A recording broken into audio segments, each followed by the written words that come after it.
Hey folks, this is Kelani, bringing you a guide on how to save money when leveling your crafting. So I'll be using armor smithing as an example in this video.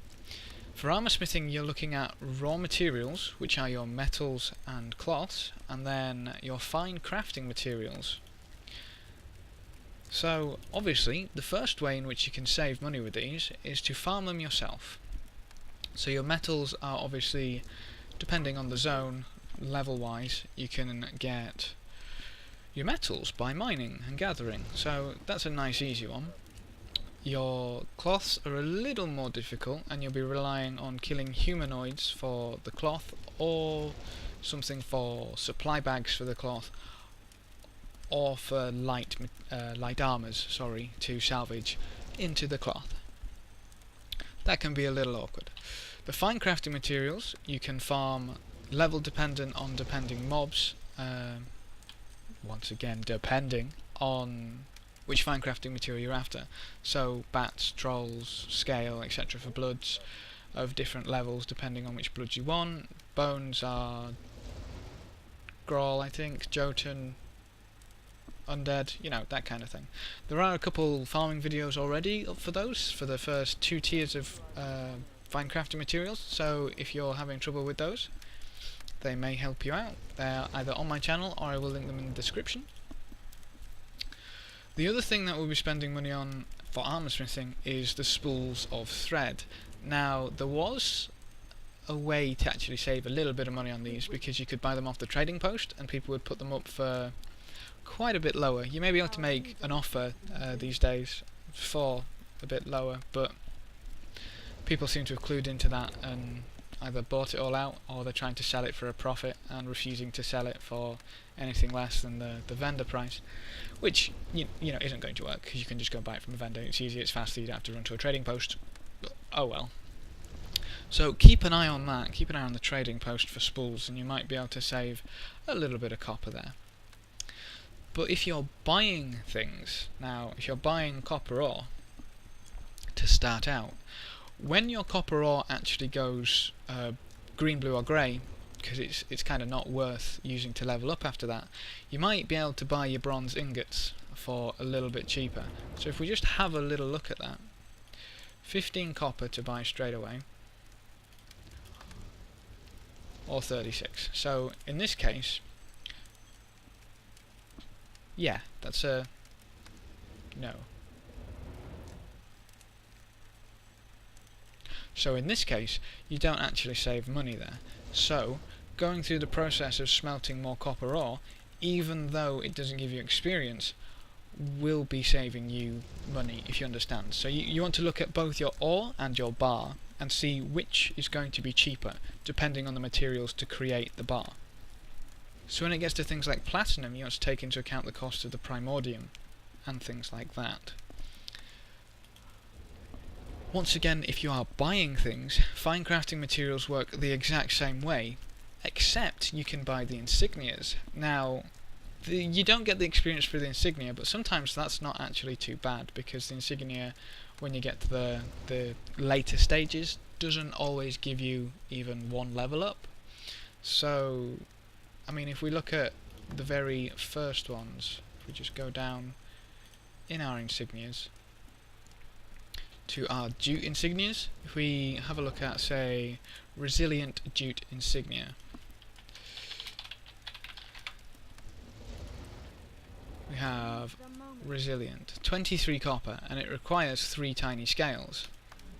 So if we have a look at tiny scales, 1 tiny scale is costing you more than the insignia itself. So you can get 3 insignias for the price of making one yourself, so that's going to give you a net increase in experience per copper you spent. Not to mention it saves you some jute, which is, to be honest, the main thing when you're going for armor smithing. And this works all the way up.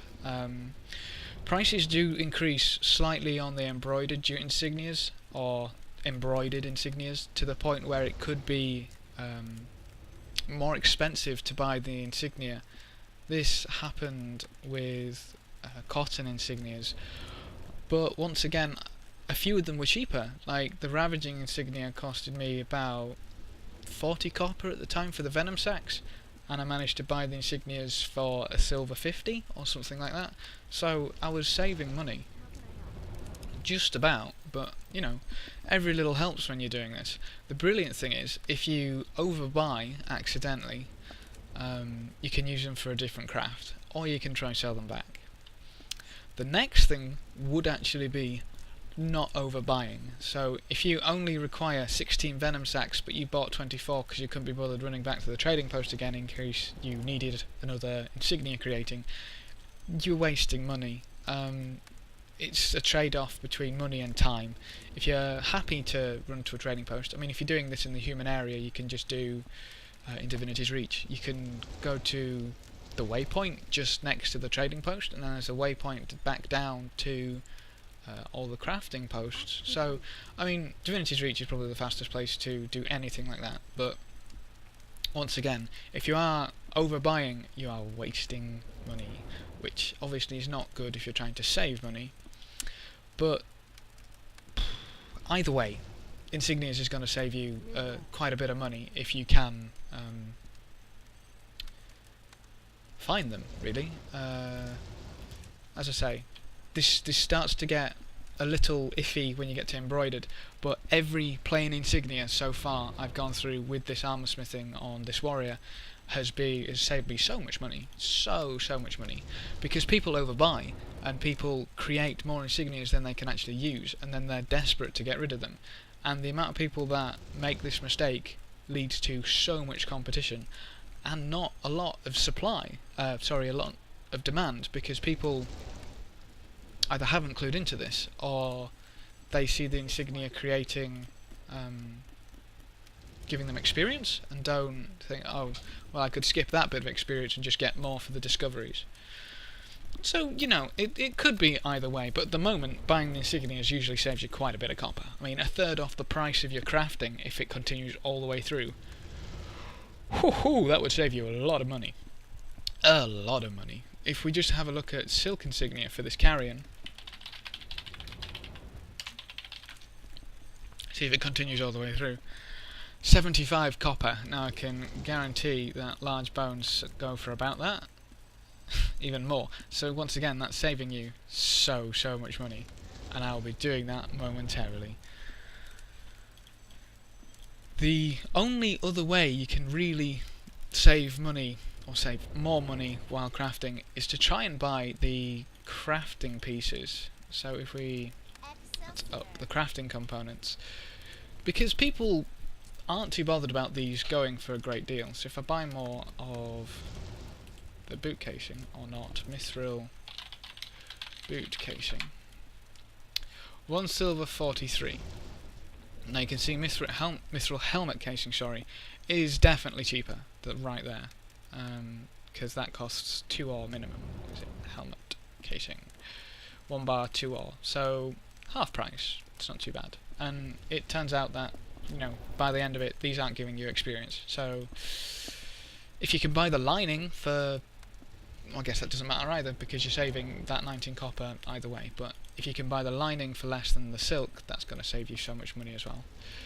Just think about what you're creating and the steps in which you're creating it. So to get the most experience, you're obviously going to be discovering. To discover, you require, for armor smithing, casing, lining, insignia. Look at each of these parts. Can you save money by buying the casing straight out instead of buying the materials? If yes, saved money. Can you buy the lining straight out instead of making it with the raw materials? If yes, saved money. Can you buy the insignia straight out while saving money? If yes, Bob's your uncle, and you've probably just got twice the experience for whatever you've spent. The only thing on top of all of this is crafting boosts. Now, you may be thinking, oh, I don't know about that. Crafting boost. But let me tell you, the 50% extra chance at crit, and in case you didn't notice, crit while crafting is more or less double experience, is just insane. It really is insane. You end up using so much less materials.